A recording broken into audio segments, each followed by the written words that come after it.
Hello everyone, welcome to life of farmer. ఈరోజు మనం భాగ్యనగర్ గోశాల లోవర్ టైమ్ బోర్డ్ శ్రీ బాలకృష్ణ అయ్యప్ప గురు స్వామి అధ్యక్షులు అఖిల భారత గోసేవా ఫౌండేషన్ వారు నిర్వహిస్తున్న ఈ కార్యక్రమం గో భక్తుల ఆత్మీయ సమ్మేళన, గో ఆధారిత వ్యవసాయం, గో ఉత్పత్తుల వినియోగం. ఇప్పుడు బాలకృష్ణ గురుస్వామి మాట్లాడతారు. జై గోమాత. అఖిల భారత గోసేవా ఫౌండేషన్ ఆధ్వర్యంలో ఈరోజు గో ఆత్మీయ సమ్మేళనము భాగ్యనగర్ గోశాలలో జరిగింది. వచ్చిన గోబంధువులందరికీ కూడా గోవు పట్ల ప్రేమ ఉన్నవారు, గోవు కోసం మేము సైతం అంటూ వచ్చిన ప్రతి ఒక్కరు కూడా పేరు పేరున హృదయపూర్వక నమస్సుమాజలి. ఆవు అన్యాక్రాంతం అయిపోయే పరిస్థితి ఏర్పడుతుంది.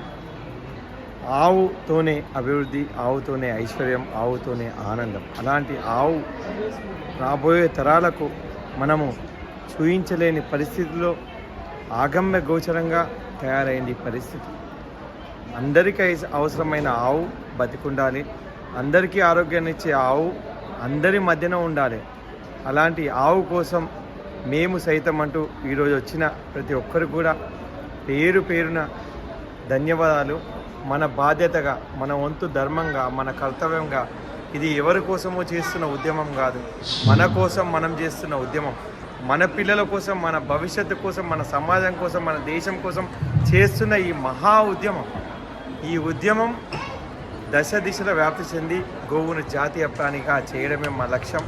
అదేవిధంగా గో ఆధారిత ఉత్పత్తులను అందరూ ఉపయోగించే విధంగా ఆవు పాలను ఉపయోగిస్తూ ఆవు పేడతో తయారైన అన్ని ఉత్పత్తులను అందరం వాడినట్టయితే ఆవుకు సేవ చేసిన వాళ్ళం అవుతాం. ఆవుకు గడ్డి కోసం మనము పెంపర్లాడాల్సిన అవసరం లేదు. మనకు అవసరం లేని గడ్డి తిని మనకు అవసరమైన పంచగవ్యాలు ఇస్తుంది గోమాత. అలాంటి సకల దేవతా స్వరూపమైన గోమాతను మనందరం రక్షించుకోవాల్సిన బాధ్యత ప్రభుత్వాలు, చట్టాలు ఎవరు పట్టించుకోకుండా మన ధర్మం, ప్రతి ఒక్కరి బాధ్యత, ప్రతి సిటిజన్ ఆఫ్ ఇండియా బాధ్యత గోవును రక్షించుకోవడం మనందరి బాధ్యత. ఇది ఏ పార్టీలతోనూ, ఏ కులంతోనూ, ఏ మతంతోనూ సంబంధం లేదు. అన్ని మతాల వారికి గోవు ఒకటే విధమైన పాలు, ఒకటే విధమైన పంచగవ్యాలు ఇస్తుంది. అలాంటి గోవు అంతరించిపోయే ప్రమాదం ఏర్పడుతుంది. అది అంతరించిపోక ముందే మనం కళ్ళు తెరిచి గోవును కాపాడదాం. జై గోమాత, జై జై గోమాత.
శతమానం.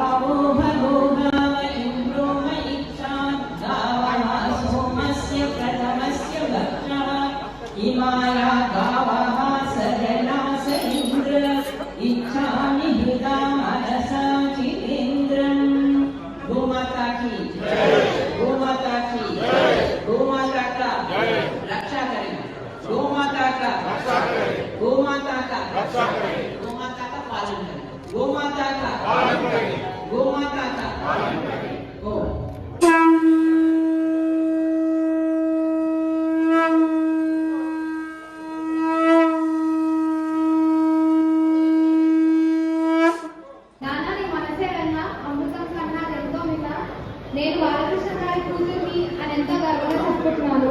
మా నాన్నగారిని మీ అందరికీ పరిచయం చేయడం నాకు గర్వకారణం. ఇక్కడ ఉన్న అందరికీ ఆయన ఆత్మీయుడే. దాదాపు 22 సంవత్సరాలుగా శబరి, తిరుపతి, శ్రీశైలం, యాదగిరిగుట్ట, షిరిడి ఎన్నో పాదయాత్రలు చేసి దాదాపు 22,000 పాదయాత్ర చేసిన మహానీయులు మా నాన్నగారు.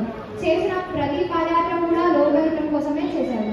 గోవుపడే పాలను చూసి చలించిన మా నాన్న లాస్ట్ ఇయర్ ఆగస్టు 15న 45 స్వాములతో హైదరాబాద్ నుండి తిరుపతి వరకు 18 రోజుల పాటు ఊరూరు వాడవాడ తిరిగి గోవు యొక్క మహత్యాన్ని తెలిపారు.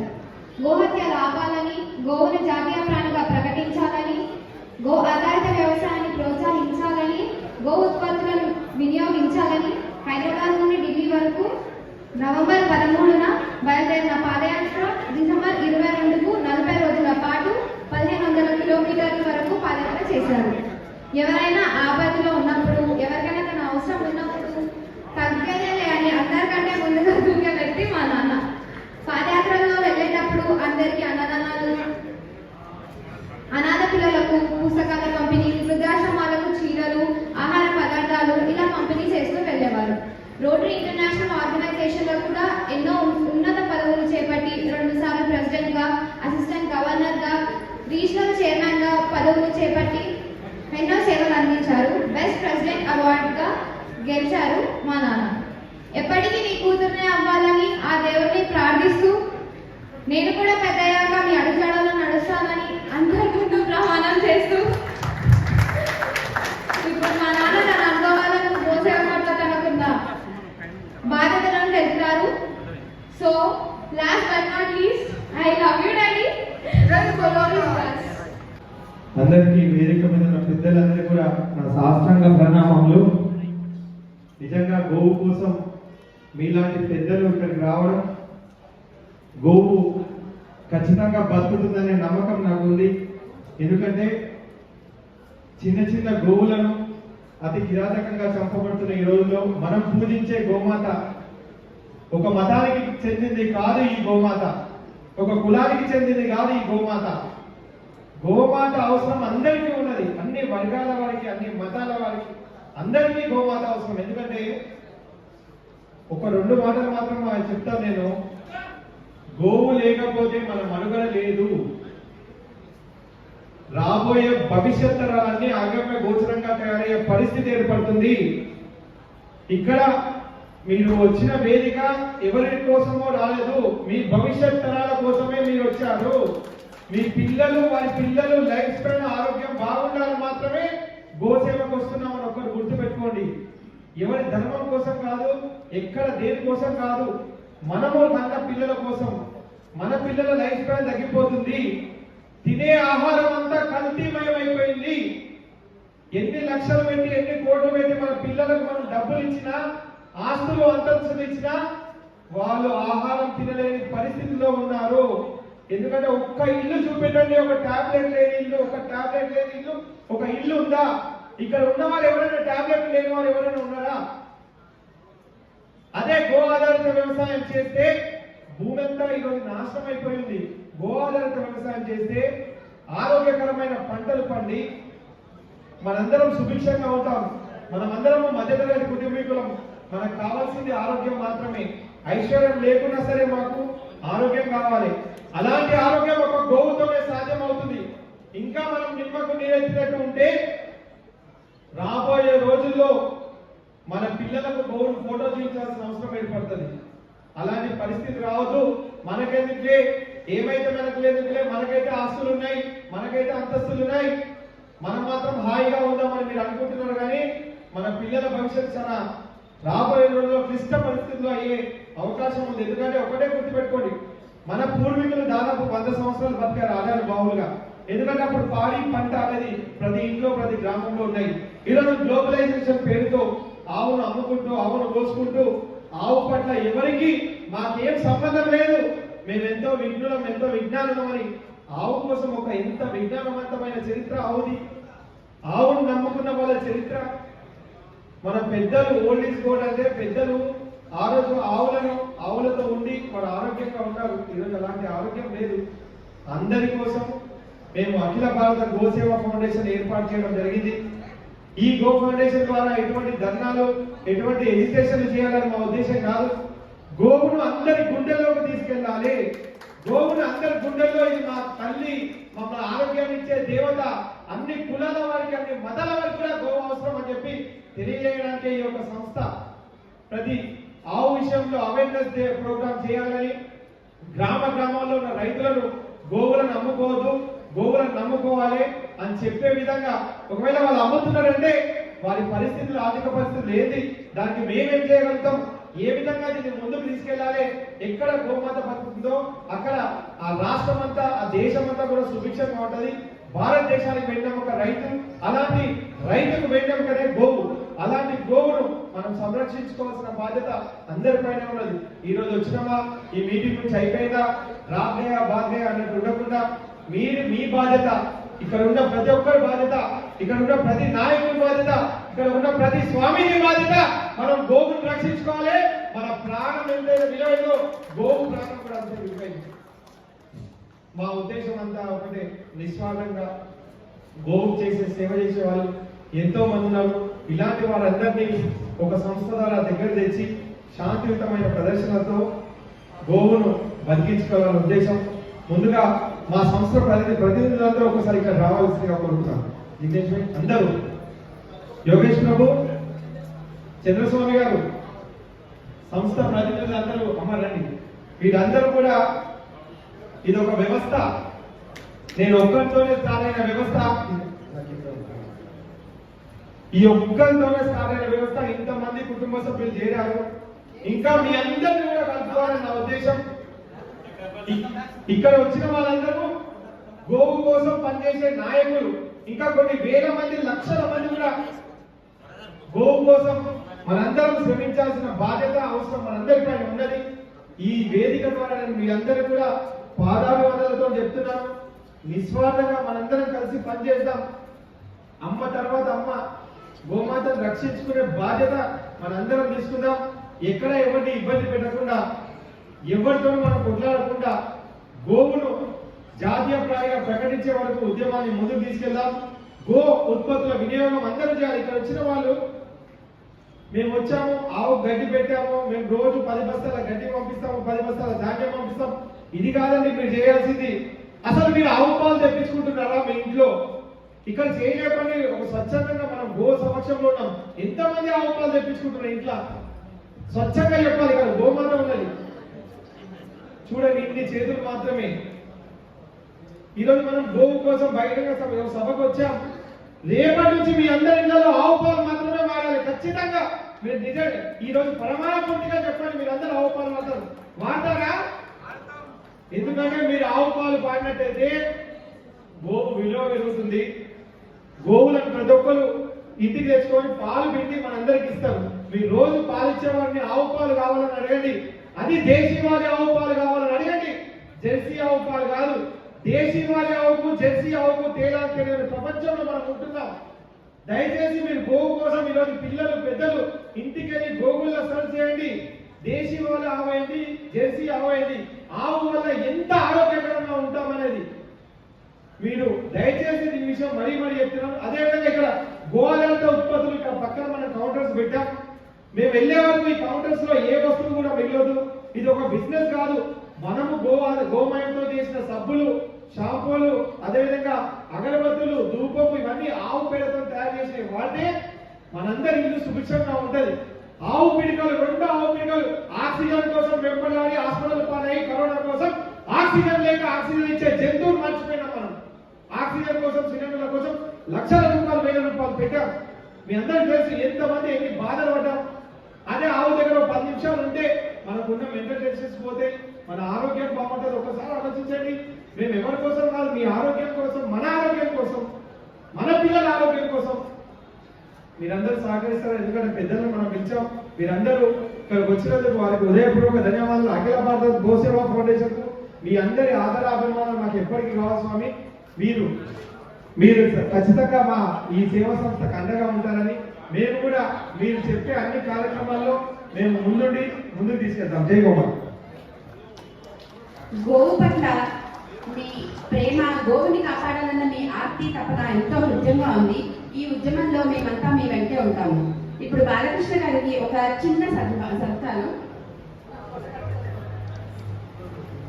వైస్ ప్రెసిడెంట్ జిగ్నేష్ గారు చేస్తారు. Shri Deepak Kundan motor market BJP corporator గారికి స్వాగతం. బాలకృష్ణ గారి గురించి ఒక చిన్న మాట. ఒక 2 ఏళ్ల క్రితం మా ఫ్యామిలీ బ్లడ్ కావాలని చెప్పారు. నేను వెంటనే బాలకృష్ణ ఫోన్ చేసి చెప్పాను. బాలకృష్ణ ఇలా అడగగానే అరగంటలో ఏఐజీ హాస్పిటల్కి వచ్చి బ్లడ్ ఇచ్చేసేసి ఇంకా కొంతమందిని పంపించి వెళ్ళాడు. అలా ఏంటంటే సహాయం చేయండి అంటే ఇందాక వాళ్ళ అమ్మాయి చెప్పింది, చెయ్యను అనే మాట అనేది ఉండదు అతని నోట్లోంచి.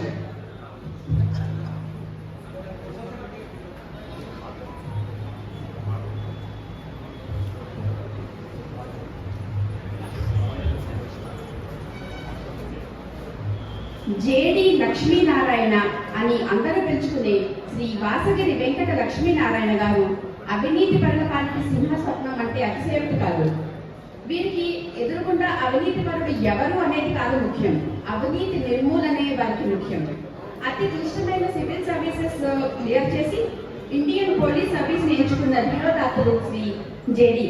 వారిని ఇప్పుడు సూక్ష్మంగా ప్రసంగించవలసిందిగా కోరుతున్నాము.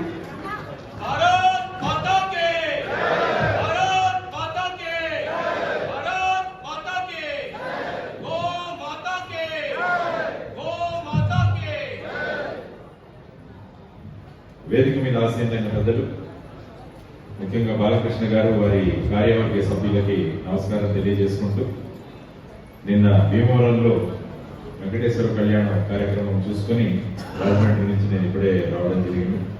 ఒక అద్భుతమైన కార్యక్రమం, గొప్ప విలువలు, గొప్ప ఆలోచనలు ఉన్న మిమ్మల్ని అందరినీ ఇక్కడ కలవడం నిజంగా అదృష్టం. నాకున్న అర్హత ఏంటి ఇక్కడ మాట్లాడేది అన్నది ముందు నేను ఏ మీటింగ్కి వెళ్ళినా కూడా దాన్ని తెలియజేస్తుంటాను. నేను రాజమండ్రి దగ్గర ధర్మవరం అనే గ్రామంలో 12 ఎకరాల భూమిని కౌలుకు తీసుకొని పూర్తిగా ప్రకృతి వ్యవసాయం చేస్తున్నాను కాబట్టి ఇక్కడ నాకు మాట్లాడే అర్హత ఉందని చెప్పేసి ఒక పంట తీశాను. 4 స్థానిక అంటే నేటివ్ వెరైటీస్ ఏవైతే ఉన్నాయో, కాడి మన వరి, అవి తీయడం జరిగింది. కేవలం జీవామృతం మాత్రమే వాడి ఈ పంటను తీయడం జరిగింది. ఇప్పుడు పెసలు మరియు మినుములు 2వ పంటగా వేసినారు. అందువల్ల నా ముఖ్య ఉద్దేశం ఏంటంటే, రైతులను మనం ఎప్పుడైతే ప్రోత్సహిస్తామో అప్పుడు గో సంఖ్య పెరుగుతుంది అన్నది నా ప్రగాఢమైన విశ్వాసం. ఎందుకంటే భారతదేశంలో చూసుకున్నా కూడా మీరు ఎప్పుడైతే రైతులు గోవులను వారి పొలంలో ఉపయోగించేవాళ్ళు అప్పుడు గో సంఖ్య విపరీతంగా ఉంటుంది. ఆ తర్వాత క్రమక్రమంగా మనం ట్రాక్టర్లు, మెకనైజేషన్కు రావడం వల్ల గోవుల సంఖ్య తగ్గిపోయింది. ఈ రోజు మనం చూస్తే ఈ పుస్తకం వెనకాల కూడా ట్రాక్టర్ వాళ్ళే ఎవరు స్పాన్సర్ చేశారు. కాబట్టి మనం చూడాల్సిన అంశం ఏంటంటే, రైతులు ఏ విధంగా గోవులను మళ్ళా పూర్వ స్థాయిలో మళ్ళా ఆదరిస్తారు. ప్రభుత్వాలు ముఖ్యంగా చేయాల్సిన పని ఏంటంటే, ఏ రైతులైతే గో ఆధారితగా వాళ్ళు పంటలు పండిస్తారో వాళ్లకు విశేషమైన సహాయం చేయాల్సిన అవసరం. ఎందుకంటే ఇప్పుడు మనం ఇంతకుముందు ఒక్కరు చెప్పినట్టు రసాయనిక ఎరువులు, క్రిమి సంహారక మందులు వాడడం వల్ల ఈ ఉత్పత్తి పెరుగుతుంది, కానీ అందులో విషతుల్యమైన ఆహారాన్ని మనం అంతా తిరుగుతాం. ఇప్పుడు సడన్ గా దీన్ని మనం జీవామృతం కానీ కషాయాలతో కానీ మనం పండించడం మొదలు పెడితే మొదటి 2-3 సంవత్సరాలు దీని ఉత్పాదన తగ్గిపోతుంది. ఈ ఉత్పాదన తగ్గినప్పుడు మన రైతుకు భరోసా ఇచ్చేది ఎవరు అనేది మనం ప్రభుత్వాలను ప్రశ్నించాలి. ఇంతకుముందు 35-40 బస్తాలు పండించే నేను రేపు జీవామృతంతో కనుక పండిస్తే నాకు 12 నుంచి 15 బస్తాలు మాత్రమే వస్తాయి. మరి నాకు వచ్చే ఈ 20-25 బస్తాల నష్టం ఏదైతే ఉందో అది ఎప్పుడైతే ప్రభుత్వం మేము భరిస్తామని ముందుకు వస్తే అప్పుడు రైతులు మారడానికి సిద్ధంగా ఉన్నారు. అందువల్ల గోరక్షణ సేవా సమితిని నేను చేస్తున్న విధానం ఏంటంటే మనం ప్రభుత్వాల మీద ఒత్తిడి తీసుకురావాలి. ఎప్పుడైతే ప్రభుత్వాల మీద ఒత్తిడి తీసుకొచ్చి ప్రభుత్వాలు కనుక ఈ రైతులకు భరోసాగా నిలబడితే అప్పుడు రైతులు మళ్ళా గో ఆధారిత వ్యవసాయం చేయడానికి సిద్ధంగా ఉంటారు. ఇది మనం ముఖ్యంగా నేర్చుకోవాల్సిన మొదటి అంశం. ఆ తర్వాత రెండవది ఏంటంటే ఇంతకుముందు గ్రామాలలో గోవులకు గడ్డి దొరికేది సులభంగా. అక్కడ ఎకరాల కొద్ది నేల ఈ గోవులకు కావాల్సిన గడ్డి పెంచడానికి ఉండేది. కానీ ఇప్పుడు కబ్జాల పేరుతో ఈ భూములన్నీ కూడా ఆక్యుపై చేసేస్తున్నారు. కాబట్టి ఈ గోవులకు ఎక్కడి నుంచి గడ్డి దొరుకుతుంది మీకు? అందువల్ల మనం చేయాల్సిన రెండవ ముఖ్యమైన పని ఏంటంటే గ్రామీణ రికార్డులలో ఏవైతే భూములు గోవుల కోసం గడ్డి పెంచడానికి కేటాయించబడ్డాయో వాటిని మళ్ళా తీసుకురావాల్సిన అవసరం చాలా ఉంది. అప్పుడే రైతులు గోవుల మీదకి పెడతారు. మీరంటారు మీరు గోవులు చేయండి, నేను గోవులు తెచ్చుకుంటాను, మరి గడ్డి ఎక్కడి నుంచి తీసుకురావాలి అని రైతు ప్రశ్నిస్తారు. కాబట్టి ఇది మనం రెండవగా చేయాల్సిన ముఖ్యమైన పని. ఆ తర్వాత వచ్చేసి ఈ ట్రాక్టర్లు మిగతా వాటిని ఉపయోగించి చేస్తున్న వ్యవసాయం, దాని గురించి కూడా మనం ఆలోచించాల్సిన అవసరం ఉంది. ఆ తర్వాత ఎరువులకు సబ్సిడీలు ఇస్తుంది గవర్నమెంట్. ఎరువులకు సబ్సిడీ ఇస్తుంది గవర్నమెంట్. మరి నేను కనుక గో ఆధారిత జీవామృతం కానీ కషాయాలు కానీ నేను వాడాలంటే నాకు ఎటువంటి సబ్సిడీ ఉండదు. అందువల్ల మనం ప్రభుత్వాన్ని అడగాల్సిన ఇంకొక విషయం ఏంటంటే ఈ జీవామృతానికి తర్వాత వచ్చేసి ఈ కషాయాలకి ఏ విధంగా మీరు రసాయనిక ఎరువులు ఇస్తున్నారో వాటికి కూడా మీరు సబ్సిడీలు ఇవ్వాలి అని మనం అడగాలి. ఇంకొక ముఖ్యమైన విషయం మనం చేయాల్సింది, ప్రతి రైతు జీవామృతము, ప్రతి రైతు కషాయాలు చేసుకోవడం కష్టం. అందువల్ల మన గ్రామాలలో ఏవైతే సెల్ఫ్ హెల్ప్ గ్రూప్స్ ఉన్నాయో, డ్వాక్రా గ్రూపులు ఉన్నాయో వాటి ద్వారా మనం కనుక జీవామృతము తర్వాత ఈ కషాయాలు తయారు చేసే చిన్న చిన్న పరిశ్రమలు మనం గ్రామాల్లో ఏర్పాటు చేయగలిగితే రైతులు ఏ విధంగా అయితే ఎరువుల దుకాణాల్లోంచి ఎరువులు తెచ్చుకుంటున్నారో ఇటువంటి దుకాణాలు మనకు జీవామృతము కషాయాలు మనం చేయగలం. మనం అంటున్నాం చేయండి చేయండి అని, కానీ ఎలా చేస్తాడు రైతు? నేను ఒక రైతుగా మాట్లాడుతున్నాను, నేను చేయడానికి సిద్ధంగా ఉన్నాను, కానీ ఇవన్నీ నాకు ఎక్కడ దొరుకుతాయి? నేను ఆల్రెడీ కష్టపడుతున్నాను. నేను మళ్ళా మీరు నాకు ఆవులు ఇచ్చి మీరు జీవామృతం తయారు చేయి, కషాయాలు తయారు చేయండి, నేను ఎక్కడ కూర్చొని తయారు చేయగలను? అందువల్ల ఇటువంటి గో ఆధారిత వస్తువులు ఏవైతే ఉన్నాయో మనం కనుక డ్వాక్రా గ్రూపుల ద్వారా మనం అభివృద్ధి చేయగలిగితే అప్పుడు రైతు మళ్ళా ఈ ప్రకృతి వ్యవసాయం వైపు మరలుతాడు. కాబట్టి నేను బాలకృష్ణ గారికి, ఎగ్జిక్యూటివ్ కమిటీ మెంబర్స్ అందరికీ కూడా నేను చేస్తున్న ప్రత్యేకమైన విన్నపం ఏంటంటే ప్రభుత్వం ఏం చేయాలి, ప్రభుత్వం ద్వారా ఏ విధమైన పథకాలను మనం ప్రవేశపెట్టాలి, ఆ తర్వాత వచ్చేసి ఈ నష్టం ఏదైతే వస్తుందో రైతులు దాన్ని ఏ విధంగా వాళ్లకు నష్టాన్ని పూర్తి చేయాలి, ఇటువంటి విషయాలన్నీ కూడా మనం మాట్లాడగలిగితే తర్వాత ప్రజల్లో మీరు అన్నట్టు భారతీయ సంతతికి చెందిన ఆవులు చాలా ప్రాచుర్యం తీసుకురావాలి. దానికి ప్రధానమైన కారణం ఏంటంటే ప్రపంచంలో ఉన్న అన్ని ఆవులు మీరు ఒకసారి చూస్తే మన భారతదేశంలో ఆవులు తప్ప మిగతా ఏ ఆవులకి మూపురము గంగిడోలు ఉంటాయి. అవన్నీ కూడా ఫ్లాట్ గానే ఉంటాయి మీరు చూస్తే. అందువల్ల ఏంటంటే ఇక్కడ సూర్యనాడి అని ఒక నాడి ఉంటుంది మన భారతదేశంలో పుట్టిన ఆవులు. ఆ సూర్యనాడి ద్వారా ఇది సూర్య కిరణాల్లో ఉన్న శక్తిని తీసుకొని ఈ పంచగవ్యాలు ఏవైతే ఉన్నాయో వాటన్నిటిలో కూడా అద్భుతమైన శక్తులు కేవలం భారతదేశంలో ఉన్న గోవులకు మాత్రమే ఉన్నాయన్నది కూడా మనం ప్రచారం చేయాల్సిన అవసరం చాలా. అందుకని మనం పంచగవ్యాలు తీసుకుంటే మనకు ఆరోగ్యపరంగాను తర్వాత బుద్ధిలోను మనం ఆలోచన విధానాల్లో కూడా మార్పు వస్తుంది. కాబట్టి ఇటువంటి ప్రచారాలు మనం చేయాలి. తర్వాత ఇంకొక ముఖ్యమైన సమస్య మన యూపీలో కూడా మేము చూసాం, ఒట్టిపోయిన ఆవులు రైతులు భరించలేరు వాడు, కాబట్టి వాటిని రోడ్ల మీద వదిలేస్తున్నారు. ఇవన్నీ వెళ్ళి మళ్ళా పొలాల్లోకి వెళ్ళి పంటలు తినేస్తారు. మరి వాటిని ఏం చేయాలని పెద్ద పొలిటికల్ ఇష్యూగా మారింది యూపీ ఎలక్షన్స్ లో ఈ విషయం. అందువల్ల ఇది కూడా మనం ఆలోచించాలి. ఇటువంటి ఆవులను తీసుకుని మనం గోశాలలు ఏర్పాటు చేసి దానిలో ఈ జీవామృతాలు కషాయాలు ఏర్పాటు చేసే విధంగా మనం మార్చగలిగితే అప్పుడు సర్వసన్నద్ధం అవుతారు. కాబట్టి ఇటువంటి సూచనలు ఏవైతే ఉన్నాయో ఆ సూచనలను మనం ఏ విధంగా ప్రభుత్వాల నుంచి అమలు చేయాలన్న విషయాన్ని కనుక మనం ఆలోచించుకుంటే ఖచ్చితంగా ఈ గోవులకు, గో సంతతికి, తర్వాత మన రైతులకు, ప్రకృతి వ్యవసాయానికి మనం అందరం కూడా దోహదపడిన వాళ్ళం అవుతామని తెలియజేసుకుంటూ నా అభిప్రాయాలను, నా ఆలోచనలు మీతో పంచుకునే అవకాశాన్ని కల్పించినందుకు మీ అందరికీ నమస్కారాలు తెలియజేసుకుంటూ సెలవు తీసుకున్నాను. జై హింద్.